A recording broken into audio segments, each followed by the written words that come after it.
So we're coming to the next part. So the next part is basically I'm gonna share, like, do a short introduction, and then we're gonna do a discussion. And it's basically just there's like 5 questions that you guys are gonna discuss between yourself, and I'm gonna choose people from each team. I'm gonna choose it randomly, so you all have to have an answer basically. So that means you all have to talk. Okay. So can we, if we can, have my slide up? So basically, the segment we're going into, I'm going to slow down. The segment we're going into for the next few youth services is about identity and finding who we are in our spiritual journey.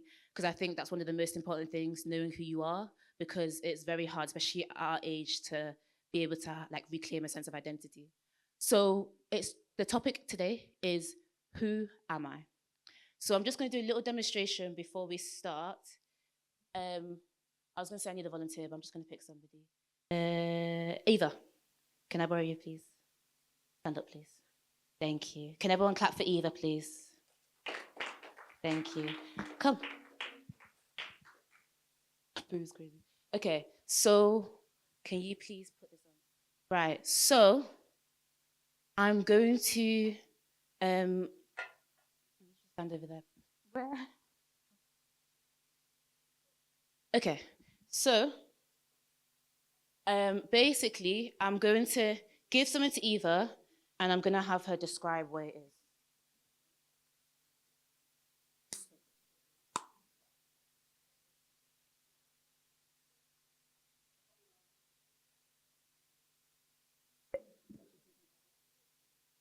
Okay, Eva, hold this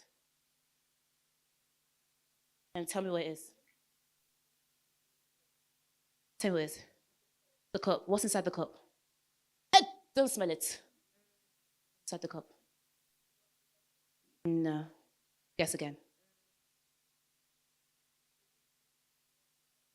You don't know. Okay. Precious. Where's Precious? Precious. Where the heck is she going? Okay, it's fine. Esther, come. Can you please describe to Eva what's in this cup in the best way you can? Describe what color it is, what it tastes like, what it looks like, what it smells like.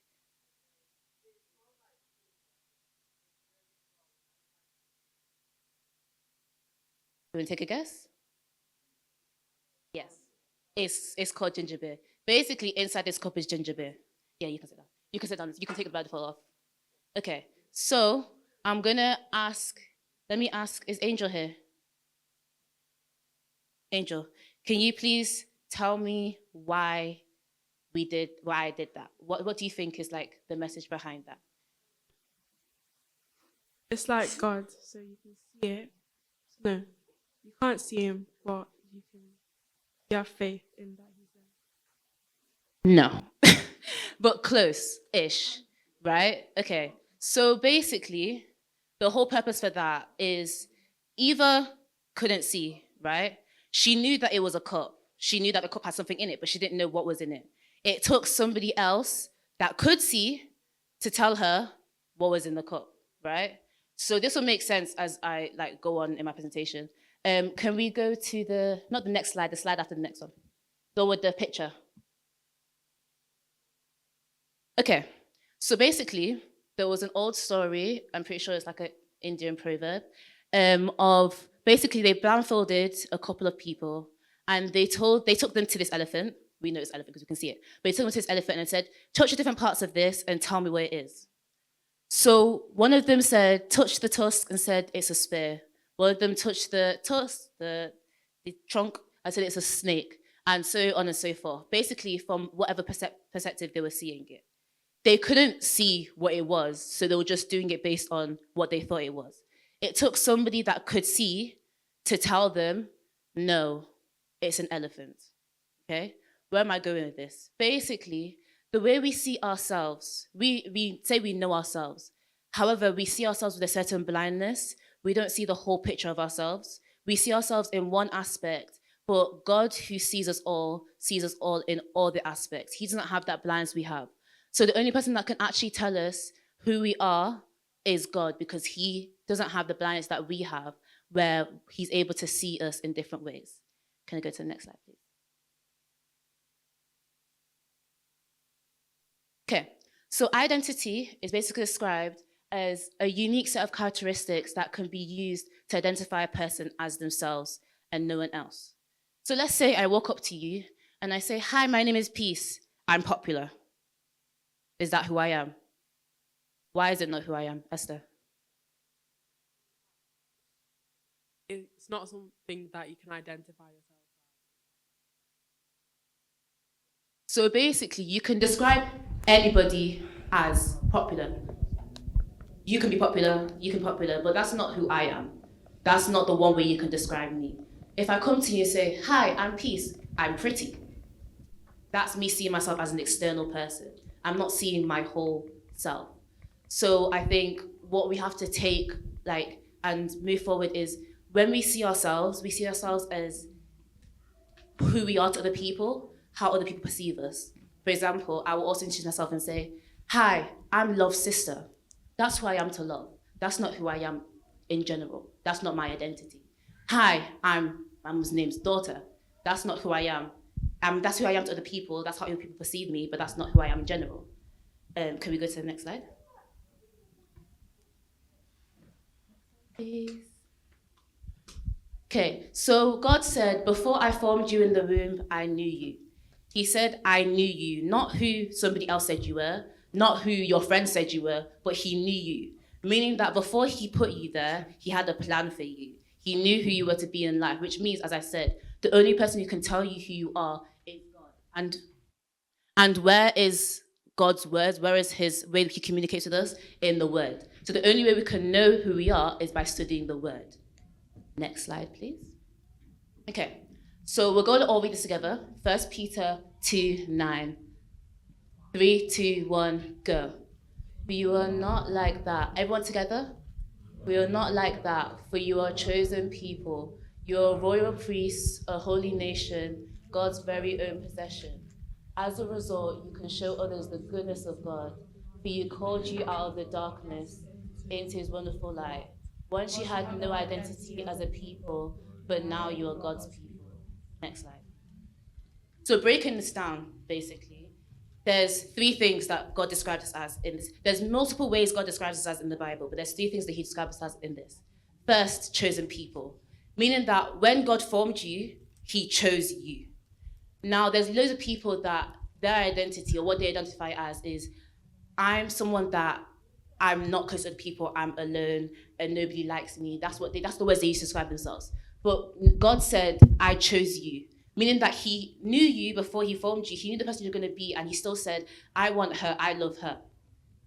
That's one of them. Another one is a royal priest. So there's two ways God describes us. We can break it down. First of all, as royalty. We are sons and daughters of the King of Kings, the Lord of Lords, which means that we are royalty. We have to present ourselves and carry ourselves in a certain way to be like that. Another thing is a priest. God gave us the ability to lead other people, to heal other people, to spread his word, to show other people his power through our ministry, through what we can do. And the last way that he described us is part of a holy nation. We know that the Bible says, "Be fruitful and multiply," but it also says, "Go and make disciples of all nations," which means God is telling you as an individual to spread his word to other people and make other people come into part of his holy nation as well. So that's basically just one way of how God has described who we are and has told us who we are. Can I have the next slide, please? Okay, so discussion time, because that was a very short introduction. We're going to go into it more as we go on with different people every week. But discussion, 5 questions. I'll explain them a little bit. So if someone asked you, "Who are you?" how would you answer? So you're going to go around and you're all going to introduce yourself, how you would answer if someone asked you, "Who are you?" That's not that hard. And then what are some identities people cling to? What are some groups people put themselves in and say that that's their group? And does it change? What's dangerous about finding your identity is something that you can change. For example, human beings can change and develop. So if you now say, "Oh, my friends say I'm this, so that means I'm that," well, they can change. So what's dangerous about that? Can who you are get complicated and change? So can you, once you found yourself, can you lose yourself? And can you get complicated with who you thought you were and regain a new sense of identity? And then the last one, do you think rooting your identity in the Bible helps the individual? And this means, for example, let's say all these things that God has described us as, do you think that helps you as an individual? Do you think it puts pressure on you? Do you think it helps you to be more sure of yourself? All of that. So that's 5 questions. You have about 10 minutes, 10, 15 minutes. So discuss it, and then I'll be going between. So everyone has to have an answer basically for each question. So you can start now. Oh, sorry. Can you just leave the questions up, Adrian? Just leave them up for now, if you can. Okay. So Precious, you control.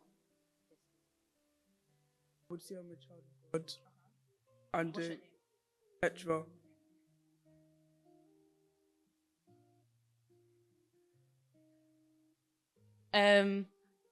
Marissa, if someone asks you, who are you? What would you say?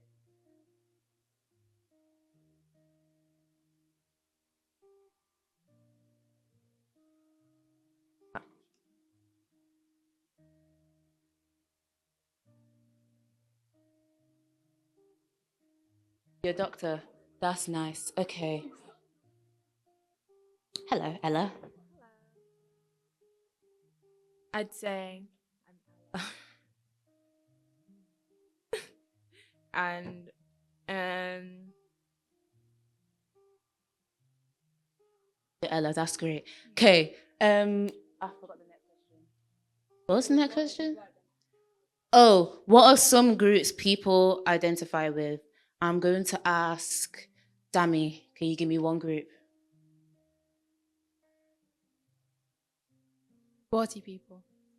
Oh, thank you. Naomi, can you give me another group? Is it like a doctor? Oh, field, so your job.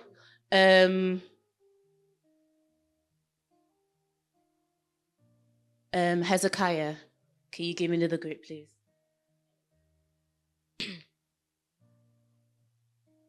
Sports again. Yes. What was the other question? I've actually forgot my question. You know, it's fine. Yes. What is the danger? I don't know. I'm in the circle. I don't like this. What is the danger in finding your identity in things that can change? I'm strong. Can you answer this question, please?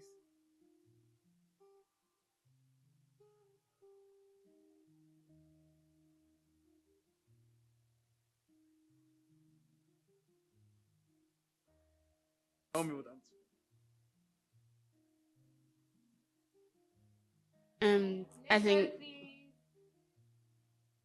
I think putting your identity in something that's always changing is that, as the wind goes, you blow. And if you're not rooted or if you don't know who you are, you'll never be satisfied because you're not showing who you are. And you'll just please people all the time and you won't truly know who you are because you'll just find yourself in places where you meet up to people's standards, but you don't get to showcase who you really are. Okay. Last question because we have to round up. Do you think rooting your identity in the Bible can help the person? I'm going to give it to Precious to answer this. You don't have an answer. Do you think that rooting your identity in the Bible can help the person? Do you think it cannot help a person? I think it can help a person because you're basing yourself in God, what God sees you as, and then you're no longer like swayed by what people tell you. So if people tell you you're ugly, no, I'm not ugly. I'm beautifully and wonderfully made. Like that kind of stuff. You're like strong in your identity and you know who God has called you to be. And it also allows you to understand your purpose on earth, like who you are called to be on earth as well. So that was the last question. I'll just give a little taste on that because I feel like when we were discussing in our group, this is another thing that came up. A lot of people base their identity in the Bible, and obviously that's good because the Bible doesn't change, so we shouldn't change. But a lot of people that are, let's say, lukewarm Christians, that's the term some people use, when they base their identity in the Bible, they feel pressure to put up to it. For example, God said I'm a priest, but am I really a priest? Can I be a priest? Yes, you can be. Anything that God says we can be, he didn't say that because he's saying, oh, they can't reach that. That's a goal they can't reach. He's saying that you can do that now. no matter what age you're at, you can be a priest. You can be someone that brings somebody into the family of God. You can touch someone's life, no matter who you think you are and what you think you've done in life. Okay, so that is the end of discussion time.